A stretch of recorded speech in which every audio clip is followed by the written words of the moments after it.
Welcome to education time in Tamil. CBSE class 11க்கு chapter 5ல் இருக்கிற பார்ட் 9 வீடியோ. இதில் சாப்டர் 5 பார்த்தோம் அப்படின்னா லாஸ் ஆஃப் மோஷன். ஸோ இந்த சாப்டரை பற்றி தான் நம்ம பார்த்துட்ருக்கோம்.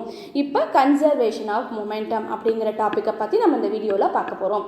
இதுக்கு முன்னாடி சேனலை சப்ஸ்கிரைப் பண்ணாதவங்க சப்ஸ்கிரைப் பண்ணிக்கோங்க. பக்கத்தில் இருக்க பெல் ஐக்கானையும் கிளிக் பண்ணிக்கோங்க.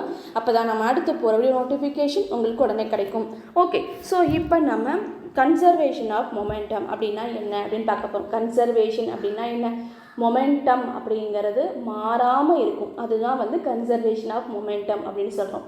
நம்ம கன்சர்வேஷன் ஆஃப் எனர்ஜி அப்படிங்கிற ஒரு டேர்ம் படிச்சிருப்போம். ஓகே, ஸோ நம்ம 6th நிறைய அந்த டேர்மை படிச்சுட்டு வந்திருப்போம். கன்சர்வேஷன் ஆஃப் எனர்ஜி அப்படிங்கிறது அப்படின்னா என்ன? எனர்ஜி நெய்தர் பி கிரியேட் நார் டிஸ்ட்ராய்டு அப்படின்னு படிச்சிருப்போம். எனர்ஜியை நம்மளால் உருவாக்கவும் முடியாது, அந்த எனர்ஜியை அழிக்கவும் முடியாது. ஒரு டைப் ஆஃப் எனர்ஜி இன்னொன்னா மாறும் அப்படிங்கிறத நம்ம படிச்சுட்டு வந்திருப்போம் நிறைய எக்ஸாம்பிளோட. அதே மாதிரி தான் இப்போ பார்த்திங்க அப்படின்னா கன்சர்வேஷன் ஆஃப் மொமெண்டம் அப்படிங்கிறதும். மொமெண்டம் அப்படிங்கிறது ஒரு சிஸ்டம் ஆஃப் ஆப்ஜெக்ட் அப்படின்னு நம்ம எடுத்துக்கிட்டோம் அப்படின்னா அதில் இருக்கக்கூடிய மொமெண்டம் அப்படிங்கிறது மாறாமல் இருக்கும் அப்படிங்கிறத பற்றி தான் நம்ம பார்க்க போகிறோம். ஓகே, ஸோ இப்போ கன்சர்வேஷன் ஆஃப் மொமெண்டம்க்கான லா என்ன அப்படிங்கிறத படிப்போம். ஃபஸ்ட்டு, இந்த total momentum of an isolated system. So எதை எடுத்துக்கிறோம்? ஐசோலேட்டட் சிஸ்டம் அப்படிங்கிறத எடுத்துக்கிறோம். இங்கே நம்ம ஐசோலேட்டட் சிஸ்டம் அப்படின்னா என்ன? நம்ம நியூட்டனுடைய 3rd லாவில் படித்தோம் இல்லையா? ஸோ அப்போ 2 ஆப்ஜெக்ட் இருக்குது. 2 ஆப்ஜெக்ட்டும் என்ன பண்ணும் அப்படின்னு பார்த்தீங்கன்னா, ஒன்று இன்னொன்று மேலே ஒரு ஃபோர்ஸை கொடுக்குது. ஸோ அதுக்கு ஈக்குவலாக அதே மாதிரி இன்னொரு ஆப்ஜெக்ட், அதாவது செகண்ட் ஆப்ஜெக்ட் ஃபஸ்ட்டு மேலே ஒரு ஃபோர்ஸை கொடுக்குது. ஸோ அப்போ 2 ஆப்ஜெக்ட்டும் கொடுத்துக்கிற ஃபோர்ஸ் ஈக்குவல் அமௌண்ட் ஆஃப் ஃபோர்ஸாக இருக்குது, அதே நேரத்தில் ஆப்போசிட் டைரக்ஷனில் இருக்குது. ஸோ அதனால் நம்ம என்ன சொல்லலாம்? இந்த 2 ஆப்ஜெக்டையும் சேர்த்து ஒரு சிஸ்டமாக நம்ம கன்சிடர் பண்ணிக்கலாம் அப்படின்னு சொன்னோம் இல்லையா? இப்போ அதை தான் நம்ம சிஸ்டம் அப்படின்னு சொல்கிறோம். இங்கே ஐசோலேட்டட் சிஸ்டம் அப்படின்னு சொல்கிறது எது? 2 ஆப்ஜெக்டையும் சேர்த்து ஒரு சிஸ்டமாக நம்ம கன்சிடர் பண்ணியிருக்கோம்.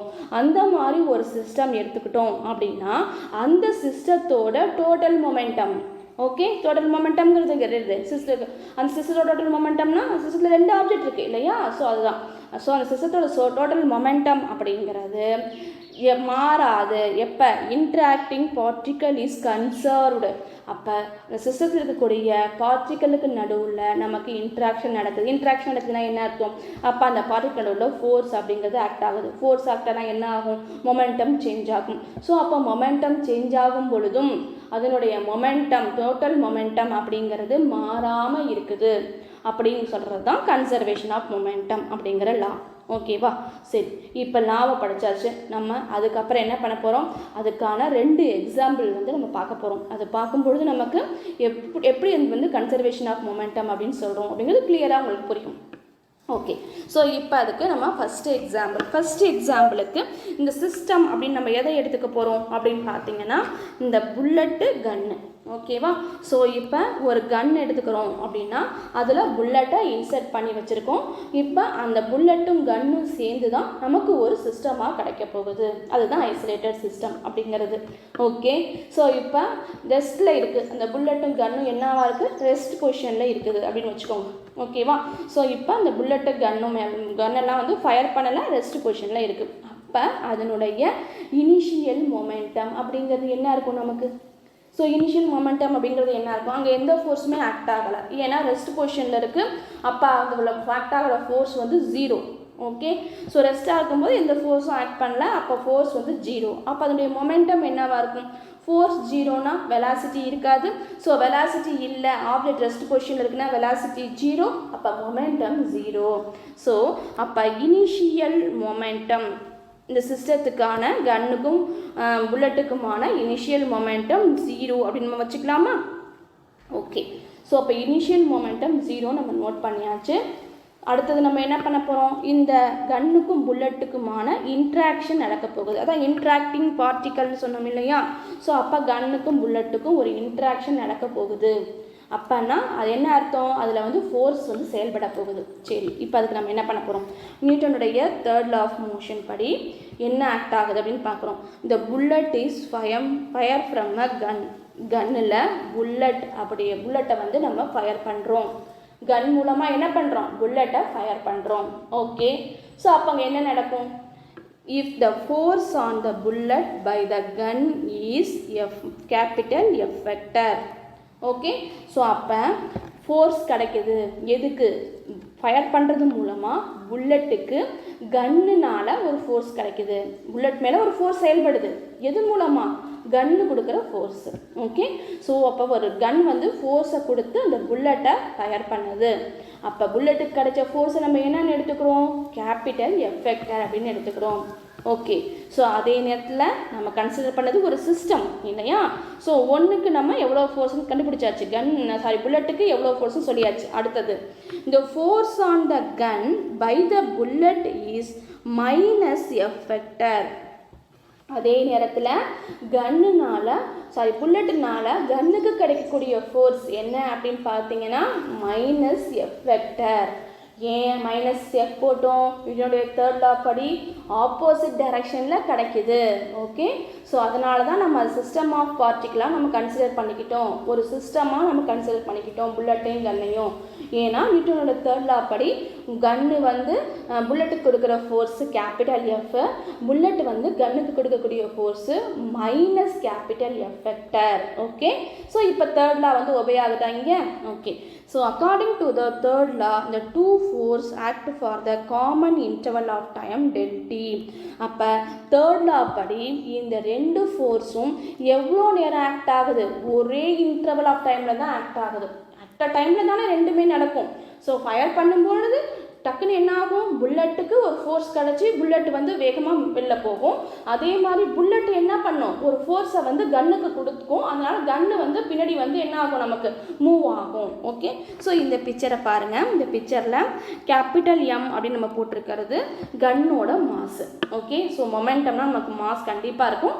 ஸோ கேபிட்டல் Mங்கிறது கன்னோட மாசு, ஸ்மால் m அப்படிங்கிறது புல்லட்டோட மாஸ் அப்படின்னு நம்ம எடுத்துக்குவோம். ஓகே, சரி. இப்போ acceleration force on the bullet கிடைக்கக்கூடிய ஆக்சிலரேஷன் ஃபோர்ஸ்னால் என்ன, ஃபயர் பண்ணும்பொழுது புல்லட் வேகமாக மூவ் ஆகி போகிறது தான். ஓகே, ஸோ அதே நேரத்தில் ரீகாயிலிங் ஃபோர்ஸ் ஆஃப் த கன். அப்போ புல்லட் என்ன கொடுக்குது, ஒரு ஃபோர்ஸை கொடுக்குதுன்னு சொன்னோம் இல்லையா, அந்த ஃபோர்ஸுக்கு பேர் ரீகாயிலிங் ஃபோர்ஸ் அப்படின்னு சொல்லுவோம். கன்னில் நமக்கு புல்லட்டால் கன்னுக்கு கிடைக்கக்கூடிய ஃபோர்ஸுக்கு பேர் ரீகாயிலிங் ஃபோர்ஸ். ஓகேவா, ஸோ கன்னால் புல்லட்டுக்கு கிடைக்கக்கூடியது என்ன அப்படின்னு பார்த்தீங்கன்னா ஆக்சிலரேஷன் ஃபோர்ஸ். ஓகே, ஸோ அதனால தான் புல்லட் வந்து வேகமாக முன்னாடி நோக்கி மூவ் ஆகி போகுது. கிளியர். ஸோ இப்போ இனிஷியலில் ஜீரோவானது இப்போ ஃபயர் பண்ணது மூலமாக ரெண்டுக்கும் ஆப்போசிட் டைரக்ஷனில் ஃபோர்ஸ் கிடச்சிருக்கு, ஈக்குவல் அமௌண்ட் ஆஃப் ஃபோர்ஸுங்கிறது கிடச்சிருக்கு. ஓகே, ஸோ அது எவ்வளோ நேரத்தில் கிடச்சிருக்கு, ரெண்டுக்குமே ஒரே டைம் இன்டர்வலில் டெல்டி டைம் இன்டர்வலில் தான் கிடச்சிருக்குது. சரியா, ஓகே. ஸோ இப்போ இதை வச்சு நம்ம என்ன பண்ண போகிறோம், செகண்ட் லா வந்து நம்ம அப்ளை பண்ண போகிறோம். ஏன்னா நம்ம என்ன ப்ரூவ் பண்ணணும், கன்சர்வேஷன் ஆஃப் மொமெண்டம் அப்படிங்கிறத ப்ரூவ் பண்ணணும். செகண்ட் லா அப்படி தான் நமக்கு மொமெண்டம் அப்படிங்கிற டேர்ம் வரும். சரியா, அப்போ மொமெண்டம் அப்படிங்கிறது எவ்வளோ அப்படின்னு ரெண்டுக்கும் நம்ம கால்குலேட் பண்ணிட்டோம் அப்படின்னா அது ரெண்டும் மாறாமல் இருக்குதா அப்படிங்கிறத நம்ம கண்டுபிடிச்சிடலாம். சரி, இப்போ F del t is the change in momentum of the புல்லட்டோட மொமெண்டம் சேஞ்ச் நம்ம என்ன சொல்லலாம் அப்படின்னு பார்த்தீங்கன்னா எஃப் டெல் டி அப்படின்னு சொல்லலாம். இங்கே எஃப் அப்படின்னு நம்ம எடுத்துக்கிட்டது மேக்னிடியூட் அளவு மட்டும்தான், அதனால் நான் எஃப் வெக்டாருக்கு டைரக்ஷன் போடலை. சரியா, ஓகே. ஸோ இப்போ எஃப் டெல் டி அப்படிங்கிறது என்ன அப்படின்னு பார்த்தீங்கன்னா புல்லட்டோட மொமெண்டம் சேஞ்ச் தான் எழுதுகிறோம். சரி, மொமெண்டம் சேஞ்ச்னால் நம்ம என்ன சொல்லுவோம், டெல் பின்னு சொல்லுவோமா. ஓகே, ஸோ இம்பல்ஸ்னு படித்தோம் இல்லையா, ஸோ நம்ம அந்த டேர்மே எடுத்துக்கலாம், அதுதான் ரொம்ப ஈஸியான டேர்ம். நமக்கு எதை எடுத்துக்கிட்டாலும் நமக்கு அதுதான் வரும். ஸோ இம்பல்ஸ்னு படித்தப்ப change of momentum equal to நம்ம என்ன படித்தோம், force into time. So impulse படி மொமெண்டம் சேஞ்ச் ஆகிறது அப்படிங்கிறது என்ன, ஃபோர்ஸ் இன்டூ டைம் இல்லையா. ஸோ அப்போ இதை நம்ம எப்படி எழுத போகிறோம், ஃபோர்ஸ் எஃப், சேஞ்ச் ஆகிற டைம் நம்ம என்ன சொன்னோம், டெல்டி. Okay, del t. கிளியர். அப்போ ஸோ புல்லட்டோட மொமெண்டம் மொமெண்டம் அப்படிங்கிறது எஃப் டெல்டி. இது எப்படி வந்துச்சு உங்களுக்கு புரியுதா. ஸோ அப்போ புல்லட்டை வந்து சேஞ்ச் ஆகிற மொமெண்டம் எஃப் டெல்டி. இதே தான் அடுத்தது எதுக்கு வரப்போகுது, கன்னுக்கு வரப்போகுது. So and minus F del t is the change in momentum of gun. அப்போ கன்னுன்னு எடுத்துக்கும் போது கன்னோட மொமெண்டம் டெல்பி அப்படின்னு நம்ம எடுத்துக்கிட்டோம்னா மைனஸ் எஃப், ஏன்னா ஆப்போசிட் டைரக்ஷனில் ஃபோர்ஸ் கிடைக்கிது அதுக்கு, அதனால மைனஸ் எஃப் இன்டூ டி. அப்போ minus f into del t. Okay, so இப்போ மொமெண்டம் சேஞ்ச் ஆகிறது என்ன, கன்னுக்கு சேஞ்ச் ஆகக்கூடிய மொமெண்டம் அப்படிங்கிறது -f del t. Okay, so அதே நேரத்தில் புல்லட்டுக்கு கிடைச்ச மொமெண்டம் அப்படிங்கிறது சேஞ்ச் ஆன மொமெண்டம் அப்படிங்கிறது f del t. கிளியரா? ஸோ இப்போ இந்த ரெண்டு டேர்ம் எப்படி வந்துச்சுன்னு புரியுது. ஓகே, ஸோ இப்போ நம்ம அடுத்தது என்ன பண்ண போகிறோம் அப்படின்னு பார்த்தீங்கன்னா, the change in momentum equal to the final momentum for each. அப்போ சேஞ்ச் ஆகிற மொமெண்டம் ரெண்டுமே ஃபைனல் மொமெண்டம், அதாவது அது ரெண்டு மொமெண்டமுமே ஈக்குவலாக இருக்கும் அப்படின்னு சொல்கிறோம். சரி, அதான் நம்ம தேர்ட் லால படித்தோம். ஓகே, ஸோ அப்போ இது கொடுக்குற ஃபோர்ஸும் அது கொடுக்குற ஃபோர்ஸும் ஈக்குவல், அப்போ மொமெண்டம் ரெண்டும் ஈக்குவல் தானே. சரியா? அப்போ மொமெண்டம் ரெண்டும் ஈக்குவல் அப்படின்னா நம்ம என்ன செய்ய போகிறோம், இதோட f del t equal to இதோட -f del t. இதானே இப்போ நம்ம மொமெண்டம்க்கு டெரைவ் பண்ணி கொண்டு வந்தோம், சேஞ்ச் ஆகிற மொமெண்டம்க்கு. அப்போ இது ரெண்டும் ஈக்குவல்னு சொல்ல போகிறோம். அதுதானே அவங்க சொல்கிறாங்க, change in momentum equal the final momentum for each. அப்போ சேஞ்ச் ஆகக்கூடிய மொமெண்டம் ஒன்று எதுக்கு ஈக்குவலாக இருக்கும் அப்படின்னு பார்த்தீங்கன்னா, டோட்டலாக சேஞ்ச் ஆகக்கூடிய மொமெண்டம், எதோட சேஞ்ச் ஆகக்கூடிய மொமெண்டம், சிஸ்டத்தோட டோட்டலாக சேஞ்ச் ஆகக்கூடிய மொமெண்டம் அப்படிங்கிறது ஒன்று தனித்தனியாக சேஞ்ச் ஆகுது. பார்த்தீங்களா, கன்னு சேஞ்ச் ஆகிற மொமெண்டம் அந்த இதோட, அதாவது புல்லட் சேஞ்ச் ஆகிற மொமெண்டம் ரெண்டுக்கும் ஈக்குவலாக இருக்கும் அப்படின்னு சொல்கிறோம். ஓகே, இதை ப்ரூவ் பண்ணுறதுக்கு நம்ம என்ன பண்ணலாம், தஸ் இஃப் பிபிங்கிறது என்ன, is the momentum of the bullet after firing. Fire பண்ணதுக்கு அப்புறம் புல்லட்டோட மொமெண்டமை பிபின்னு எடுத்துக்கிறோம். அப்போ எது இதில் பிபி, நம்ம புல்லட்டோட மொமெண்டம் எடுத்தோம் இதுதானே. ஓகே, ஸோ இதுதான் புல்லட்டோட மொமெண்டமாக நம்ம இதுக்கு முன்னாடி டேர்மில் படித்தோம். ஓகே, ஸோ அப்போ இதுதான் நம்ம பிபின்னு எடுத்துக்கிறோம்.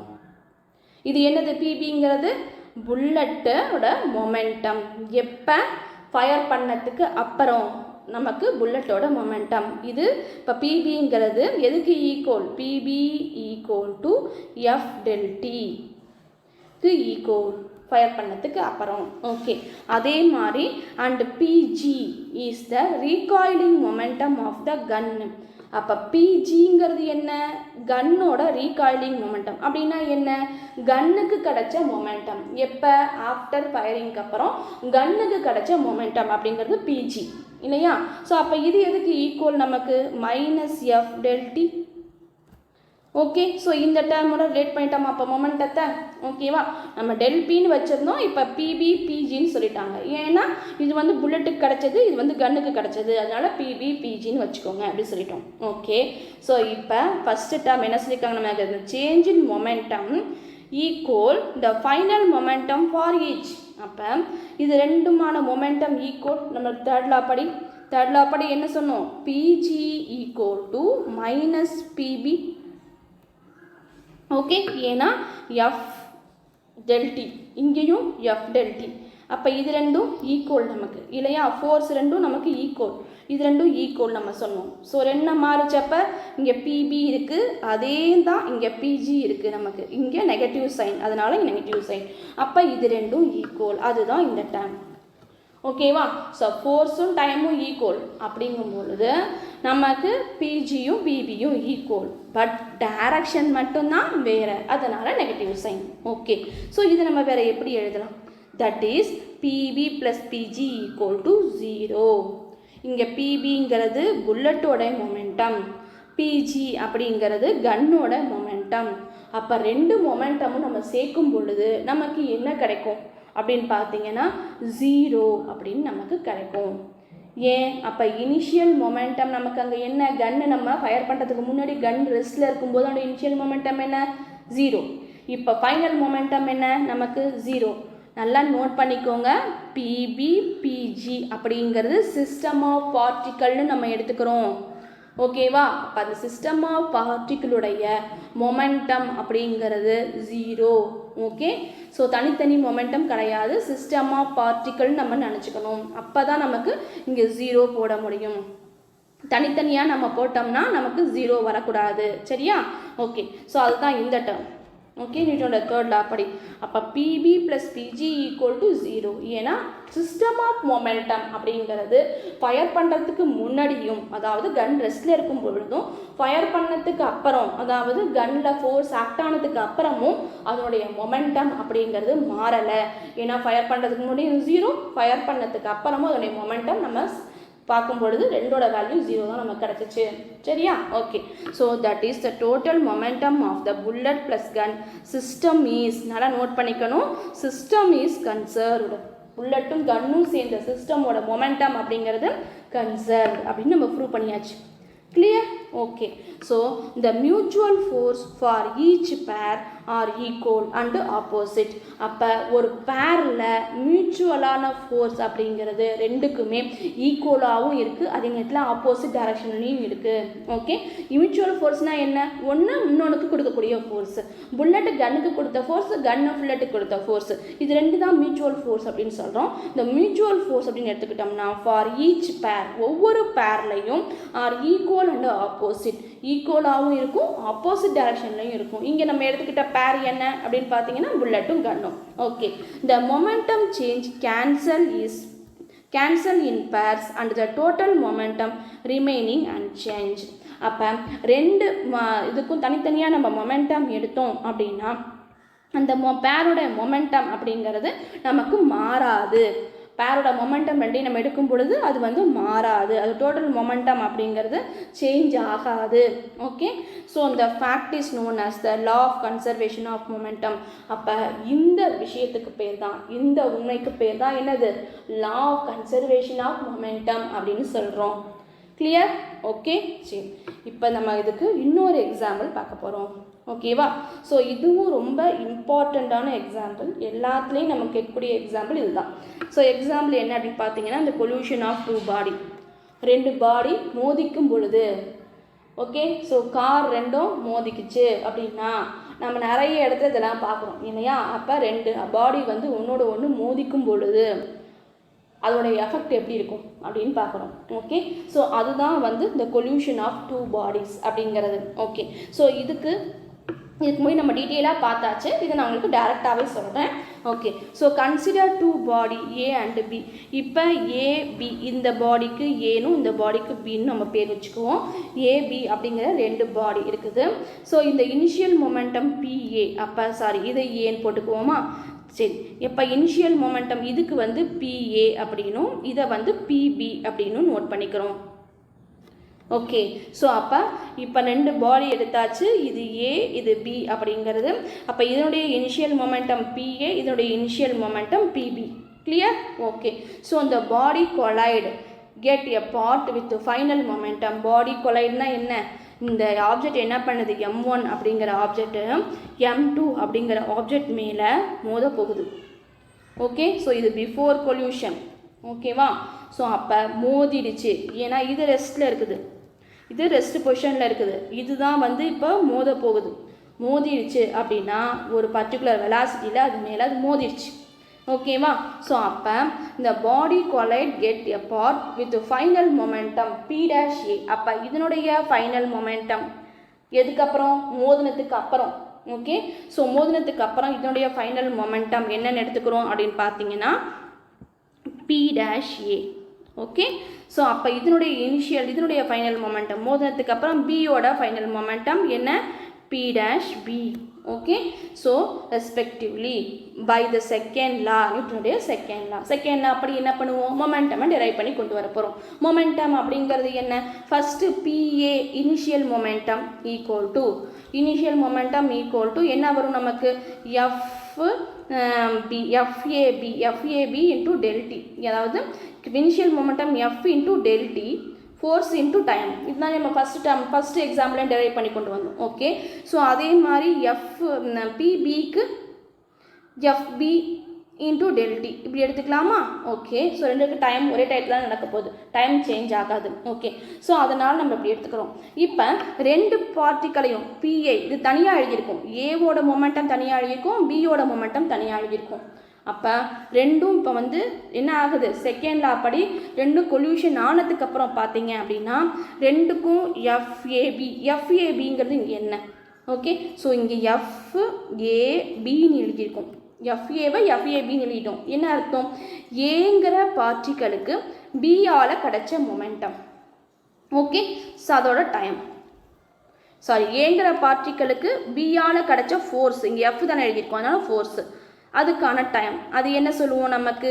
P' A minus PA. P' Aங்கிறது என்ன? ஃபைனலாக அதனுடைய மொமெண்டம் மைனஸ் இனிஷியலாக அதனுடைய மொமெண்டம். அப்போ செகண்ட் லா படி நம்ம இங்கே என்ன போடுறோம்? சேஞ்ச் ஆஃப் மொமெண்டம் கண்டுபிடிக்கிறோமா? ஓகே. ஸோ இனிஷியலாக அதனுடைய மொமெண்டம் அப்படிங்கிறது என்ன இருந்துச்சு அப்படின்னு பார்த்தீங்கன்னா PAன்னு இருந்துச்சு, அதுதான் நம்ம எடுத்தோம் இங்கே PA.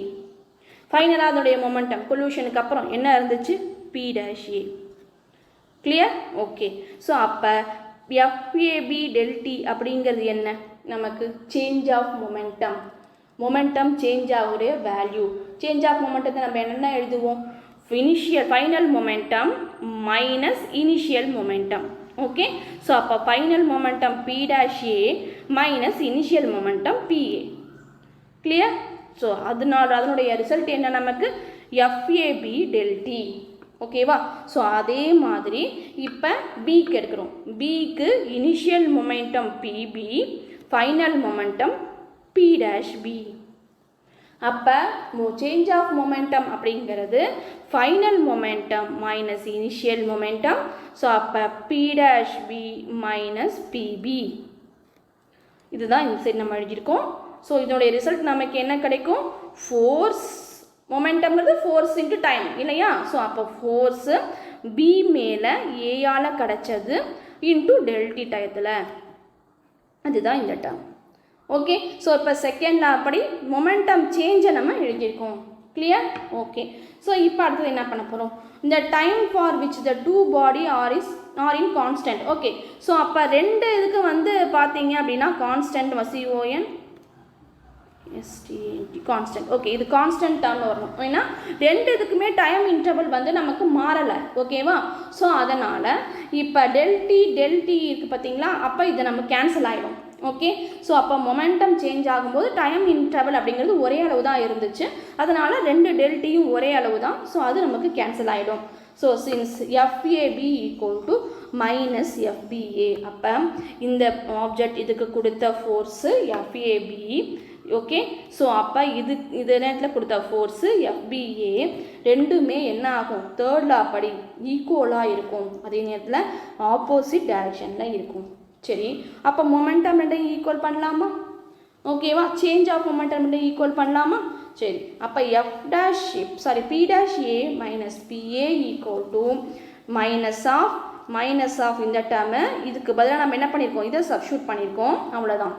ஓகேவா? ஸோ இப்போ இந்த FAB FBA இருக்குது பார்த்தீங்களா? இதை ரெண்டையும் நம்ம இதுக்கு பதிலாக இந்த மொமெண்டம் ரெண்டையும் சப்ஸ்டியூட் பண்ணியிருக்கோம். Tங்கிற டேர்மு நமக்கு கான்ஸ்டன்ட், அதனால் அது அதாவது மாறாது, அதனால் அது நமக்கு தேவையில்லை. ஓகே. இப்போ அடுத்தது நம்ம என்ன பண்ண போகிறோம்? இது ரெண்டுலேயும் நம்ம வந்து டேர்மெல்லாம் ஒன்றா சேர்க்க போகிறோம். என்னது? That is P'(A) P'(B). P'(A) என்ன? கொல்யூஷனுக்கு அப்புறம் ஏல ஏற்பட்ட மொமெண்டம், கொல்யூஷனுக்கு அப்புறம் பியில் ஏற்பட்ட மொமெண்டம், இது ரெண்டையும் ஒன்றா சேர்த்துட்டோம். கொல்யூஷனுக்கு அப்புறம் ஏல ஏற்பட்ட மொமெண்டம், ஆஃப்டர் கொல்யூஷன் பியில் ஏற்பட்ட மொமெண்டம். ஸோ இது ரெண்டையும் ஒன்றா சேர்த்துட்டோம். இது ரெண்டையும் ஆட் பண்ணுறோம். இப்போ ஈக்குவல் டு கொல்யூஷனுக்கு முன்னாடி ஏல இருந்த மொமெண்டம், கொல்யூஷனுக்கு முன்னாடி பியில் இருந்த மொமெண்டம், இது ரெண்டையும் ஆட் பண்ணுறோம். அப்போ இந்த சிஸ்டமில் நமக்கு கிடைச்ச மொமெண்டமோட அளவும், எந்த சிஸ்டம்? AB, எப்போ? கொல்யூஷனுக்கு முன்னாடி நம்ம கண்டுபிடிச்ச மொமெண்டமோட அளவும், அதே மாதிரி கொல்யூஷனுக்கு அப்புறம் இந்த சிஸ்டம், அதாவது அதே AB தான், ஆனால் பொல்யூஷனுக்கு அப்புறம் நம்ம கிடைச்ச மொமெண்டமோட அளவும் ஒன்றா இருக்கும். கிளியரா? சரியா? ஸோ அப்போ நம்ம இப்போ இதில் என்ன பண்ணுறோம் இந்த எக்ஸ்பெரிமெண்ட்டில் அப்படின்னு பார்த்தீங்கன்னா, ரெண்டு பால் எடுத்துக்கிட்டு ரெண்டு பாலையும் மோத விடுறோம். ஸோ அப்போ ரெண்டு பாலையும் ஃபஸ்ட்டு மோதுறதுக்கு முன்னாடி இந்த ரெண்டு பாலுக்கும் என்ன மொமெண்டம் இருக்குது அப்படிங்கிறத நோட் பண்ணிக்கிறோம், அந்த மொமெண்டத்தை ஆட் பண்ணி வச்சுக்கிறோம். ஓகே. ஸோ அதே மாதிரி இன்னும் ரெண்டு பால், அதே பாலை திரும்ப என்ன பண்ணுறோம், மோத விட்டுட்டோம். மோதினத்துக்கு அப்புறம் அந்த 2 பால்லையும் மொமெண்டம் என்ன இருக்குது அப்படிங்கிறத கண்டுபிடிக்கிறோம் தனித்தனியாக. அப்போ கண்டுபிடிச்சி அந்த மோதினத்துக்கு அப்புறம் உள்ள தனித்தனியான மொமெண்டம் 2ஐயும் நம்ம ஆட் பண்ணோம் அப்படின்னா நமக்கு இனிஷியலாக அது மோதிரத்துக்கு முன்னாடி எவ்வளோ மொமெண்டம் இருந்துச்சோ அதே அளவு தான் அது மோதினத்துக்கு அப்புறமும் இருக்கும் அப்படிங்கிற ப்ரூவ் பண்ணுறதுக்கு தான் நமக்கு இந்த லாஸ்ட் ஈக்குவேஷன். கிளியரா? சரி, the total final momentum of the isolated system equal its the initial momentum. அப்போ தனியாக ஐசோலேட்டட் சிஸ்டமாக நம்ம எடுத்துக்கிட்டு அதனுடைய டோட்டல் மொமெண்டம் அப்படிங்கிறத நம்ம கண்டுபிடிக்கும் பொழுது அதனுடைய ஃபைனல் மொமெண்டம் அப்படிங்கிறத நம்ம பார்த்தோம்னா இனிஷியல் மொமெண்டம் எப்படி இருந்துச்சோ அதுக்கு ஈக்குவலாக இருக்கும். ஓகே, ஸோ இதுதான் கன்சர்வேஷன் ஆஃப் மொமெண்டம் அப்படிங்கிறது.